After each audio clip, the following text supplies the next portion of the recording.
Well, hello, everyone. We've got some very, very, very special guests with us today. Really exciting announcement. So glad to have so many wonderful people. And how about all of this ice cream here in Washington, D.C.? First of all, I want to say thank you to all of you for being here today. It's obviously a bit of a toasty, humid day here in Washington, which is normal for July. But for you guys who are all out braving the weather to celebrate today, we're just so grateful. A very special thank you to our Agricultural Marketing Service dairy team. Where's our USDA team? Oh, look at those wonderful people over there. Thank you, guys. It's kind of like y'all's Super Bowl. Yes, and you guys have won it. I love it. I'm also so excited to be joined by my dear, dear friend and partner. How about Secretary Bobby Kennedy of HHS? We also have the extraordinary FDA Commissioner, Dr. Marty Makary. Day, Marty. And then we have some incredible people you'll get to hear from the actual dairy industry. First, the president and CEO of the International Dairy Foods Association, Michael Dykes. Next, the president of Turkey Hill Dairy, Andy Jacobs. And finally, an Indiana dairy farmer, Sam Schweppe. So we'll get to hear very briefly from all of these incredible dairy industry and farmers behind me. Please help me welcome them as well. I really want to say first and foremost how grateful we are at the Department of Agriculture to have the opportunity to partner with Secretary Kennedy and his wonderful team to represent the American agricultural community and to work together to improve the health outcomes of our kids and our families. We know that our current health outcomes, especially for our children, are unsustainable and that American agriculture is at the heart of the solution to make America healthy again. I don't want to get too far ahead of the big announcement today, but I just want to commend the leadership, Michael and the whole team and everyone you represent at IDFA and all the dairy farmers and ice cream producers they represent for taking on this voluntary, proactive effort to eliminate the use of artificial colors in ice cream products by the end of 2027.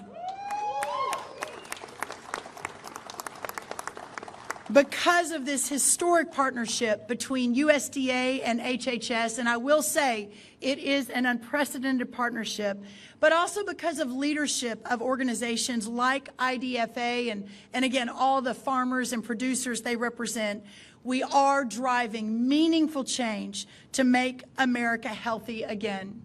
I also want to acknowledge a lot of other partners, the Consumer Brands Association, Tyson Foods, PepsiCo, J.M. Smucker, Nestle, Hershey, Conagra Brands, Kraft Heinz, and General Mills, each of which have recently made similar commitments to remove artificial colors from their products.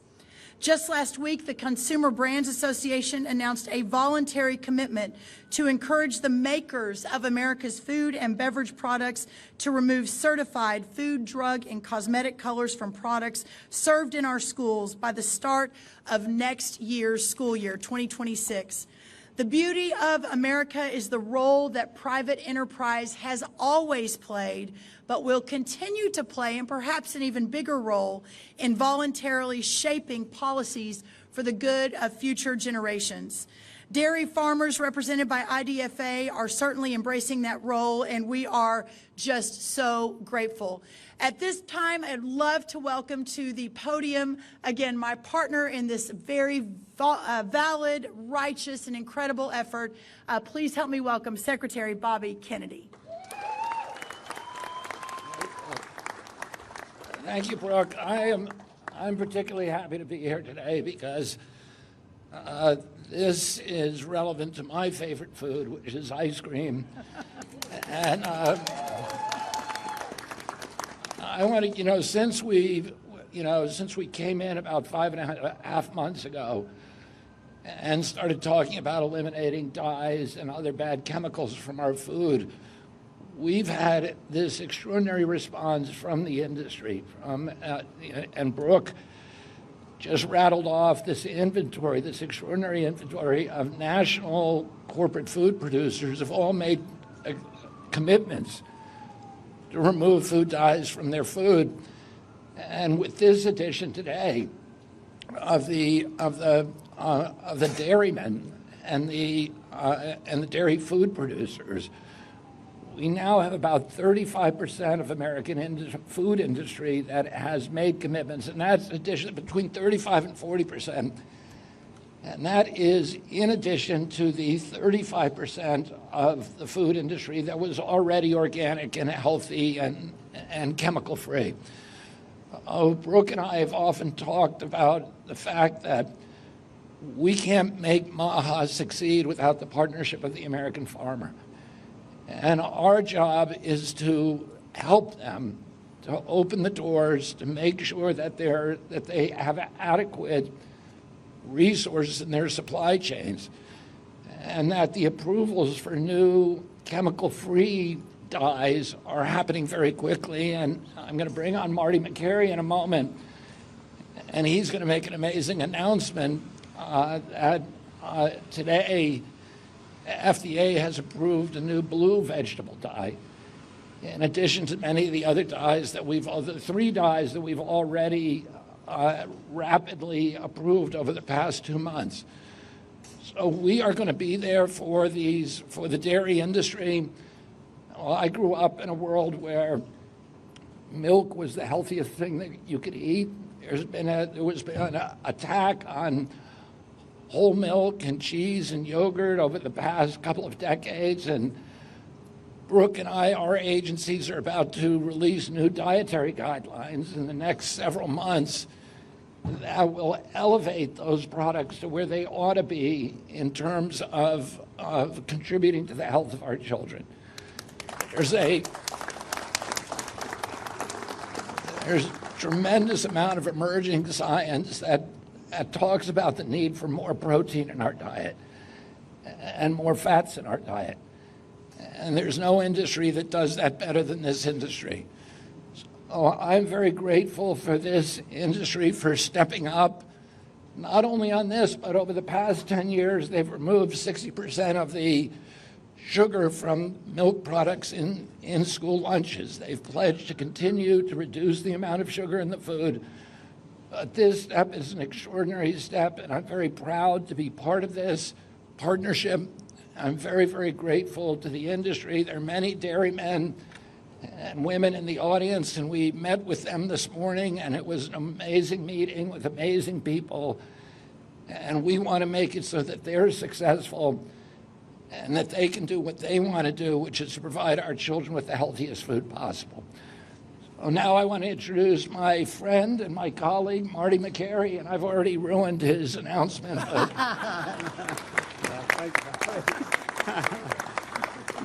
Thank you, Secretary Kennedy and Secretary Rollins. We wouldn't be here were it not for both of your vision to make this happen, so thank you. Secretary Rollins, you've been the perfect partner in this.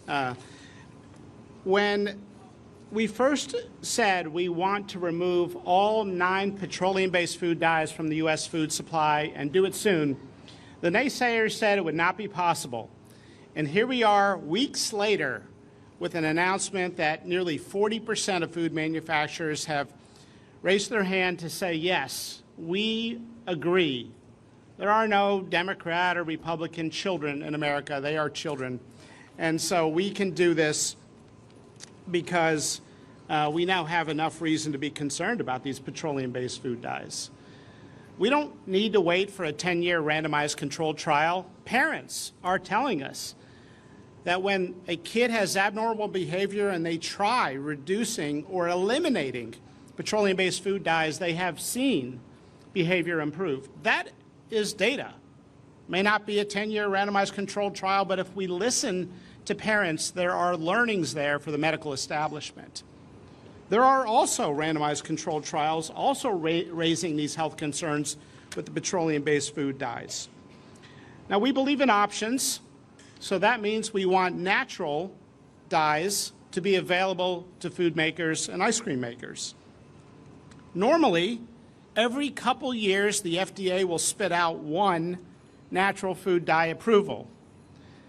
But on the charge of Secretary Kennedy, we have made this a priority, and Kyle Diamantis, who's standing here in charge of the food program at the FDA, has made this a priority such that in the very short time we have been in office, we have now the 4th natural food dye from natural ingredients approved by the FDA. Today, I'm announcing that the FDA is approving Gardenia Blue as a natural food dye with natural ingredients.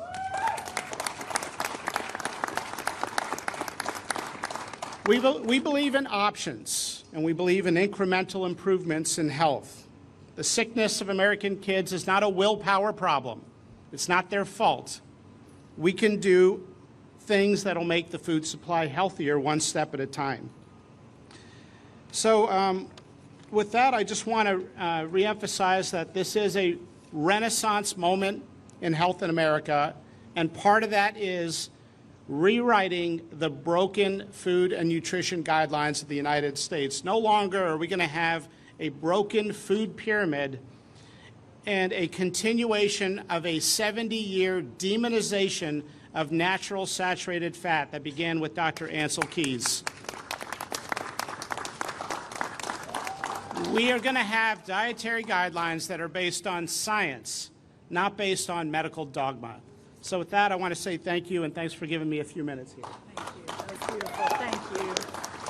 Thank you, Dr. Makary, another incredible warrior. And I know he recognized Kyle Diamantis standing behind us, but I think Secretary Kennedy and Dr. Makary and I all agree that while we often get to stand up here and take a lot of credit, it's really the people who are working behind the scenes that make it happen. So a big shout out to Kyle and the entire team at HHS and USDA and FDA. So thank you. Right now, what a joy. Michael Dykes, CEO of the International Dairy Foods Association, a member of our Agricultural Policy Committee and a real driver in this effort. Please help me welcome the great Michael Dykes.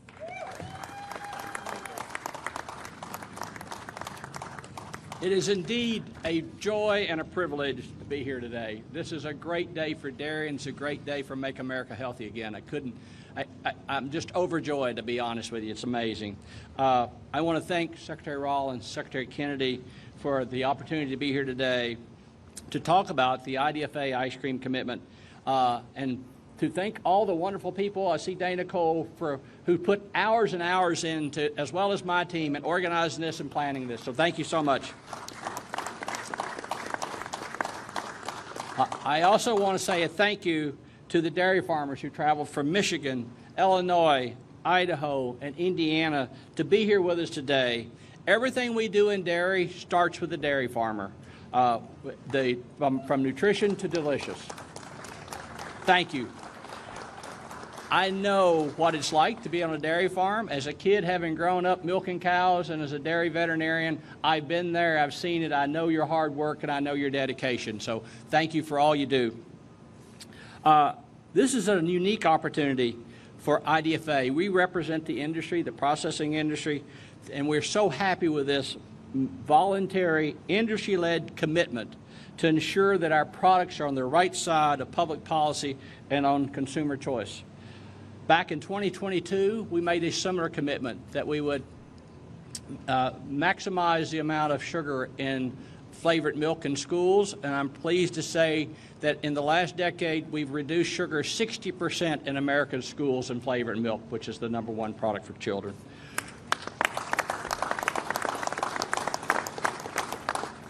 Earlier this year, we made a commitment that we would eliminate the certified artificial colors. The company stepped forward that they would eliminate the certified artificial colors in dairy products sold in schools, milk, cheese, and yogurt. Another commitment that our industry stepped forward with the member companies coming forward and making those commitments. And today, it's about celebrating ice cream and honoring the history of ice cream in America, but making sure that we continue to offer the products that consumers know and love. This announcement today represents over 40 individual ice cream companies.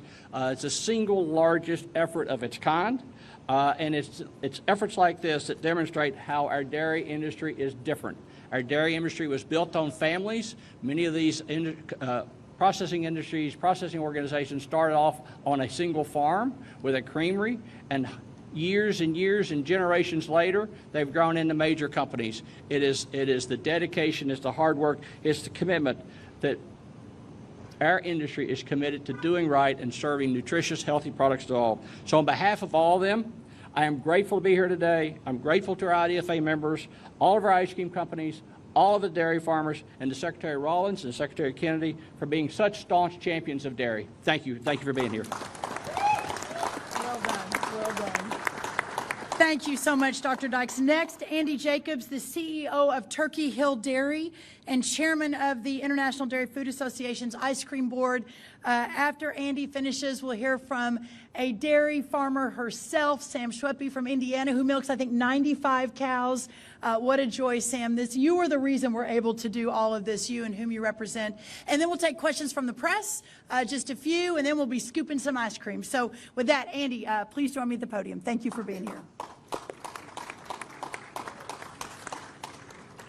Thank you, Secretary Rollins, Secretary Kennedy, Commissioner Makary, for the opportunity to speak today about this significant voluntary industry-led commitment to remove certified artificial colors from commercially produced ice cream products. I am Andy Jacobs, chair of the IDFA Ice Cream Board and chief executive officer of Turkey Hill Dairy, one of the nation's premier ice cream brands. Today's announcement represents a commitment by dozens of individual ice cream companies, from small independent companies to family-owned companies going back generations to large multinationals. We have all come together as the ice cream industry to lead major change and to make this commitment to remove artificial colors. And you may ask, why are we taking this action today? There are three good reasons. First, many of the commercial ice cream manufacturers have already phased out certified artificial colors, and many others are currently working with suppliers to phase them out as quickly as possible. Second, by taking this step now, ice cream manufacturers are ensuring that ice cream remains a special part of our lives as consumer preferences change and the nation's regulatory priorities evolve. As ice cream makers, we want to ensure families continue to enjoy their favorite wholesome ice cream treat. And third, this is about showing consumers and our communities that we are stepping up. We know that Americans eat roughly 19 pounds of ice cream a year. Think about that. We also know that ice cream is important to our dairy farmers, our ice cream making communities, and our food retail partners. U.S. ice cream contributes almost $12 billion to the U.S. economy and supports over 27,000 dairy industry jobs. We want to ensure that we continue these bonds with our consumers and, more importantly, to grow our impact on the economy.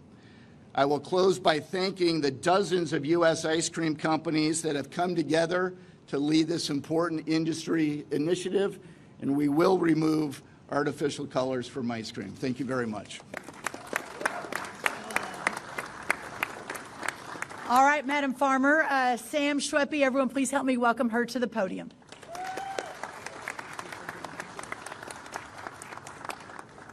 Good afternoon, everyone. Thank you very much to Secretary Rollins and Secretary Kennedy for the opportunity to speak today about my favorite dairy treat, ice cream, and about my family's dairy. I also want to thank the other dairy farmers who are here with me today. For families like ours, ice cream is much more than just a treat or a dessert. It's how we make our living and how we support our families and our communities.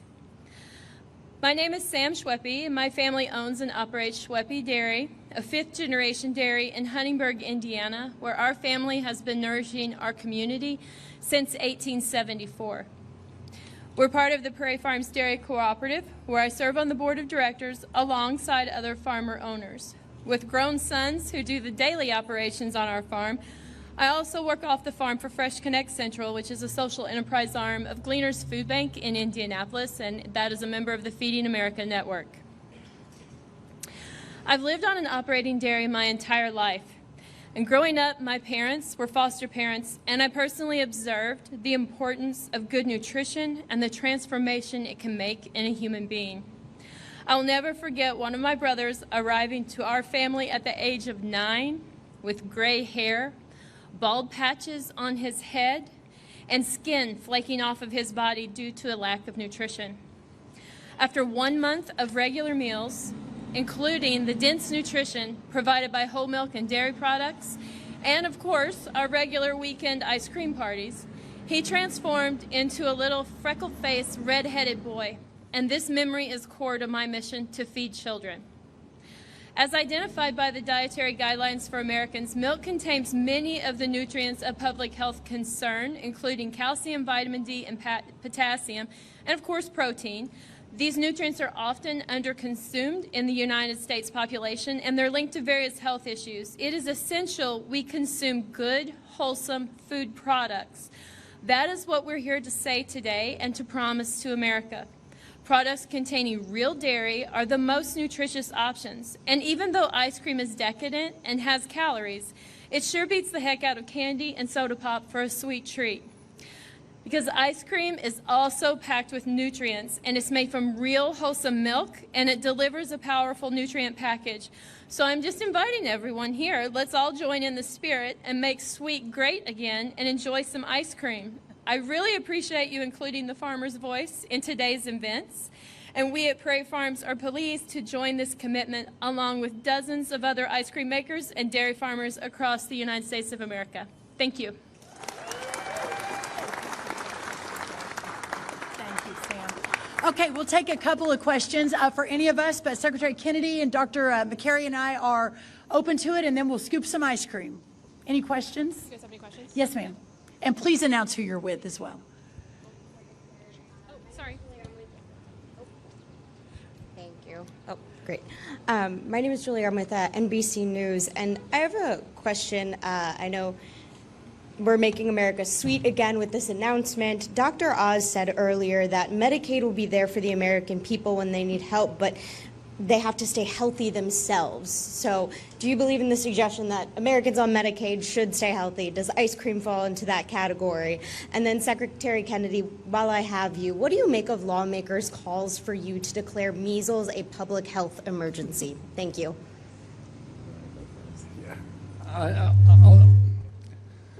I'll address the measles issues first. There's an international measles outbreak right now. We are doing probably better than any, well, certainly better than any of the other industrial countries in the world in controlling it. We've had about 1,300 measles cases in this country. In Mexico, just as one example, there's over 3,000, and they have 1/3 of our population. There's about 3,000 in Canada, and they have 1/8 of our population. In Britain or in Europe, there are, I think, over 12,000 cases. And so we've done a very, very good job at controlling it. We have all the places where there's outbreaks. The outbreaks are actually declining.